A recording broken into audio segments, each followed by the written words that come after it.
Okay, so we're here to present the idea we had for eBask, our company in entrepreneurial class at Hunk.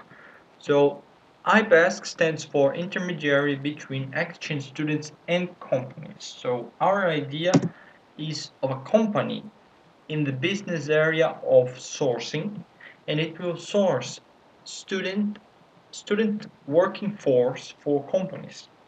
So to do this, we collect requirements both from the students and the companies. And then we can start as a small office getting to know better the needs of both students and companies. How would we work if we were a real company? We would have partnerships with several companies that would inform us about their future needs, like in 1 month or 2 months, something like that. We already have a bank about applications from exchange students in Finland. This data bank, we have this data bank, and we have partnership with the training center, which is available to train the students at any time. So there's no such thing as only in the beginning of the year or the end or the middle of the year you can apply to our company iBesk. You can apply every time. How do all these companies, students, and training center relate to each other is what we're gonna show here. So eBask is in the center of everything. The data bank on our right, this data bank, it has all the student applications. So here we have red, green, and yellow to show that some students are more suitable for one kind of job, some other students for other kind of job. And this is our data bank. We also have from companies A, B, C, or D, E, it doesn't matter. We have a lot of companies in contact with us. They will send us their future needs. We are gonna we are gonna exchange information between companies and data bank, and we're gonna see which students can we offer to these companies.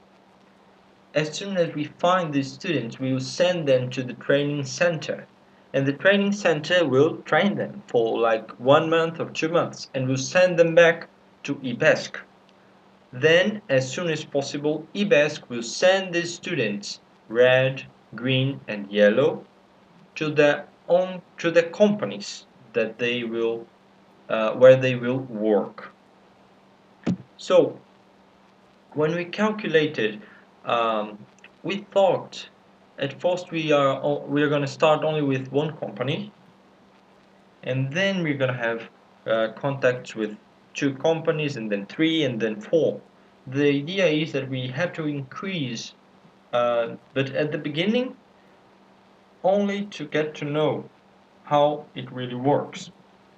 Okay, so we have students fee when they apply, and it's only to cover the training costs. Okay, we have also a fee on the student's wage, and this is where we get real profit for the company, because it's like a commission we have from the it's like a commission we have from the student's wage. And from all companies, we need some money to only for administrative questions. So we are only using this money for papers and basic costs to our company. Okay, we're not really getting any money from that. Now, if we go down, uh, you can see that the first year there's no rent. The price for rent is zero here. So why is that? Because at first we only have to deal with one company, not a lot of students, and hence we can only work at home. We can work only at home. Then in the future years, we're gonna rent a new place, rent an office, and then in the last year, a bigger office. About the costs, we only need like 1,200 per year for the first year, and increasing little by little because the costs are about ink, papers, coffee, tea, so it's not that big of deal. We made the calculations, and apparently we have a very low uh, profit for the financial year after all. So it's not a good thing that four people will invest in this company. We don't need four people to invest. Only two is enough, and it will guarantee a better profit for each person. Okay, and also the operating margin is very good because we don't have problems with materials and supplies because we don't fabricate anything. Yeah, and outside services are only the training center and only the training center, nothing else. The maintenance of the office is also something we can't imagine it being higher than 500 euros per year because it's only maintenance. So maybe a problem that we have with walls or whatever. And all the carryable expenses, as we said, ink, papers, coffee, and unpredicted expenses, they cannot be very high for an office that is so small as ours. So after all, we have a high gross profit, and since we are only hiring people in the second year and so on, we don't have a lot of expenses with wage. Okay, and the rent also first year, no rent of office, so we don't have electricity, water, or internet in the first year, only in the subsequent years. Okay, so this is why we have a good operating margin. We have like 33%, 34%. In the first year, even better because we don't have an office. Um, at first, we're gonna need money, so we have our own